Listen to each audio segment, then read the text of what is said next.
American psycho एक psychological thriller film है जो 2000 में रिलीज हुई थी। ये फिल्म पैट्रिक बेटमैन की कहानी दिखाती है, एक रिच, सक्सेसफुल और स्मार्ट दिखने वाला बिजनेसमैन जिसके अंदर एक डेंजरस सीरियल किलर छुपा होता है। बाहर से वो एक परफेक्ट इंसान लगता है, लेकिन अंदर से वो मेंटली डिस्टर्ब्ड है। फिल्म में सस्पेंस, डार्क ह्यूमर और साइकोलॉजिकल टेंशन भरा हुआ है।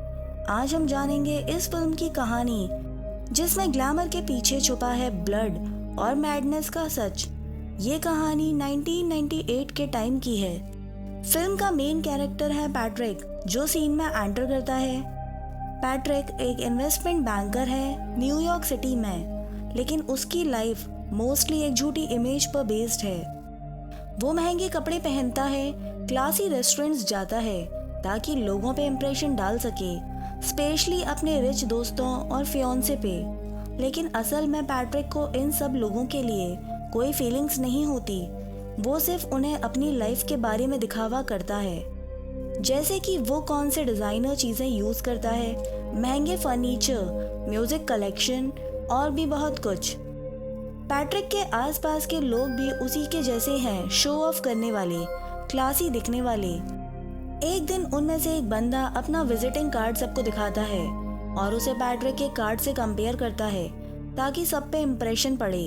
वो विजिटिंग कार्ड पैट्रिक के कार्ड से ज्यादा स्टाइलिश और महंगा होता है। सब लोग उस कार्ड को देखकर भी इम्प्रेस हो जाते हैं। ये देखकर पैट्रिक अंदर ही अंदर गुस्से से भर जाता है। उसके दिमाग में चल रहा होता है कि पॉल का कार्ड मेरे से बेटर कैसे हो सकता है। इस पागलपन और गुस्से में पैट्रिक एक गरीब आदमी को और उसके कुत्ते को मार डालता है, बहुत ही ब्रूटल तरीके से। थोड़े टाइम बाद पैट्रिक प्लान बनाता है क्रिसमस डिनर करने का अपने दोस्त पॉल के साथ, वही पॉल जिसका विजिटिंग कार्ड पैट्रिक के कार्ड से बेटर था। फिर दोनों डिनर के लिए घर पहुंच जाते हैं। बैकग्राउंड में एक फेमस गाना बज रहा है म्यूजिक प्लेयर पर। पैट्रिक अपने दोस्त को उस गाने की खूबियों के बारे में बता रहा होता है, लेकिन अचानक ही वो पॉल पर कुल्हाड़ी से हमला कर देता है और उसे मार डालता है। उसके बाद पैट्रिक पॉल की डेड बॉडी को छुपाने के लिए उसे कहीं पर फेंक देता है ताकि कोई उसे कभी ढूंढ ना पाए। फिर पैट्रिक पॉल के घर जाता है, वहाँ कुछ चेंजेस करता है, जैसे कि लंदन के एयर टिकट्स की फोटोकॉपी रख देता है ताकि इन्वेस्टिगेशन के टाइम ये लगे कि पॉल लंदन चला गया है और लोग भी ये सोचे कि वो सिटी में ही नहीं है। इसके बाद एक प्राइवेट डिटेक्टिव एंट्री लेता है जो पॉल के मिसिंग केस की तहकीकात कर रहा था और पैट्रिक से उसके बारे में भी सवाल करता है। स्टोरी आगे बढ़ती है। पैट्रिक अपने घर 2 प्रोस्टिट्यूट्स को लेकर आता है। बैकग्राउंड में अब भी वही म्यूजिक प्ले हो रहा होता है। पैट्रिक उस म्यूजिकल बैंड के सिंगर की तारीफ करता है। वो उन दोनों लड़कियों के साथ थोड़ा वक्त गुजारता है, लेकिन बाद में एक औजार उठाकर वो दोनों को हर्ट भी करता है। उन दोनों लड़कियों का खून बहने लगता है और कुछ देर बाद वो दोनों लड़कियां उसके घर से भाग जाती हैं, बुरी तरह से जख्मी होकर। पैट्रिक ने उनके साथ बहुत ही बुरा बर्ताव किया था। अगले दिन पैट्रिक अपनी सेक्रेटरी को डिनर के लिए इनवाइट करता है, लेकिन वो कहती है मैं डिनर के लिए नहीं, सिर्फ ड्रिंक के लिए ही आऊँगी। जब सेक्रेटरी उसके घर पहुँचती है, वो कैजुअली बात कर रही होती है, बिल्कुल रिलैक्स्ड मूड में। तभी पैट्रिक चुपके से पीछे से आता है और उसे एक नेल गन से मारने का प्लान बनाता है। तभी अचानक उसके फ़ोन के आंसरिंग मशीन पर उसकी फियांसे का मैसेज आता है, जिसमें वो कह रही होती है मैं थोड़ी देर में आ रही हूँ। उस मैसेज को सुनते ही पैट्रिक नेल गन छुपा देता है, फिर अपनी सेक्रेटरी को कहता है कि तुम अब यहाँ से जा सकती हो। अगले दिन प्राइवेट डिटेक्टिव पैट्रिक से लंच के लिए मिलता है।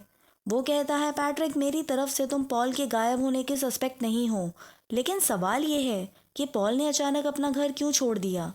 पैट्रिक चुपचाप उसकी बातें सुनता रहता है। अब क्योंकि पॉल का घर खाली हो चुका है, पैट्रिक 2 और प्रोस्टिट्यूट्स को वहीं पर बुलाता है। वो उनमें से एक का मर्डर कर देता है। दूसरी लड़की अपनी जान बचाने के लिए भागती है। वो भागती हुई लड़की घर से निकलने का रास्ता ढूंढती है, लेकिन रास्ते में उसे और भी लाशें दिखाई देती हैं। तभी बिना कपड़ों के पैट्रिक उसके पीछे दौड़ पड़ता है और आखिर में वो उस लड़की पर एक चेन सॉ फेंक देता है। वो भागती हुई लड़की भी उस चेन सॉ के गिरने से मर जाती है। कुछ समय बाद पैट्रिक एटीएम मशीन का यूज़ करने जाता है। एटीएम के पास एक बिल्ली दिखती है। जब वो एटीएम यूज़ कर रहा होता है, स्क्रीन पर लिखा आता है, फीड मी अ स्ट्रे कैट, यानी कि मुझे एक आवारा बिल्ली खिलाओ। ये मैसेज जैसे एटीएम मशीन से ही आया हो। पैट्रिक उस बिल्ली को मारने ही वाला होता है। तभी एक औरत उसे गुस्से में पूछती है, तुम इस बेचारी बिल्ली को क्यों मार रहे हो? पैट्रिक बिना कुछ सोचे समझे उस औरत को गोली मार देता है। उसका रिजल्ट ये होता है कि पुलिस उसका पीछा करने लगती है और वो पीछा करते करते 4 पुलिस वालों को भी मार डालता है। अब पैट्रिक को पहली बार अपने किए पर पछतावा महसूस होता है। वो अपने लॉयर को कॉल करता है और अपने सभी खून का कन्फेशन देता है। इसका मतलब वो चाहता था कि उसे अरेस्ट कर लिया जाए।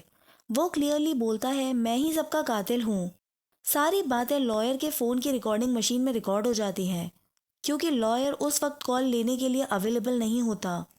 फिर एक बार पैट्रिक और प्राइवेट डिटेक्टिव के बीच मीटिंग होती है। वो सेम डिटेक्टिव जो पॉल के डिसअपीयरेंस की इन्वेस्टिगेशन कर रहा था। डिटेक्टिव कहता है, मेरे सोर्स ने पॉल को कुछ वक्त पहले लंदन में देखा था। इसका मतलब पॉल मरा नहीं है, वो जिंदा है। वो बिना किसी को बताए लंदन चला गया। ये सुन के पैट्रिक पूरी तरह से परेशान हो जाता है। वो कंफ्यूज होकर सोचता है कि ये कैसे हो सकता है, मैं तो उसे मार चुका हूँ। अगले दिन पैट्रिक पॉल के घर जाता है। वो अंदर ही अंदर घबरा रहा होता है। उसके दिमाग में यही चल रहा था कि अगर उसके गुनाह के कोई सबूत हैं तो शायद कोई इन्हें मिटा दे। लेकिन जब उसे पता चलता है कि वो घर तो खाली है और अब किसी और के नाम भी बिक रहा है, तो उसका कन्फ्यूजन और बढ़ जाता है। प्रॉपर्टी डीलर भी ये साफ कर देता है कि पॉल कभी इस घर का मालिक था ही नहीं।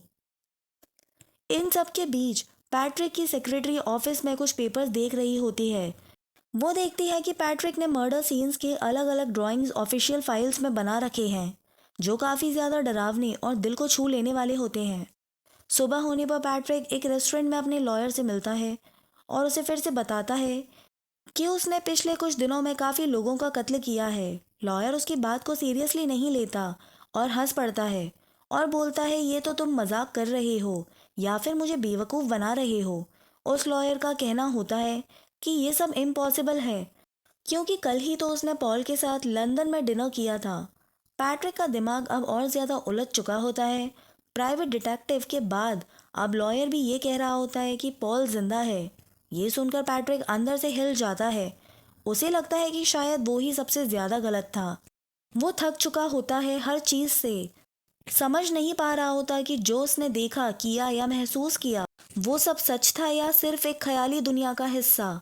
वो वापस अपने घर लौटता है और यहाँ पे हमें असलियत दिखाई जाती है कि पैट्रिक ने जितने भी मर्डर्स किए थे वो सब उसकी हैलुसिनेशंस थी। उसका दिमाग उसके साथ खेल खेल रहा था। वो उन चीज़ों को सच मान रहा था जो कब की खत्म हो चुकी थी या जो कभी हुई भी नहीं थी। ये सब उसकी इमेजिनेशन का नतीजा था, एक ऐसी कल्पना जिसमें वो अपने गुस्से और फ्रस्ट्रेशन को निकाल रहा था। दरअसल पैट्रिक किसी और का किलर नहीं था, बल्कि वो एक ऐसे दिमाग का शिकार था जिसमें अपनी ही बनाई दुनिया में वो सब कुछ कर रहा था जो रियल दुनिया में नहीं हो सकता।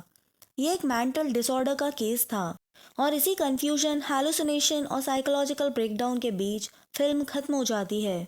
तो दोस्तों, ये थी अमेरिकन साइको की कहानी, एक ऐसे इंसान की जिसका सबसे बड़ा दुश्मन उसका अपना दिमाग था। अगर आपको वीडियो पसंद आई हो तो लाइक करें, अपने थॉट्स को कमेंट में ज़रूर लिखें और चैनल को सब्सक्राइब करना ना भूलें। मिलते हैं अगले वीडियो में एक और ग्रिपिंग कहानी के साथ। तब तक के लिए अपना ख्याल रखिए और मूवीज़ देखते रहिए।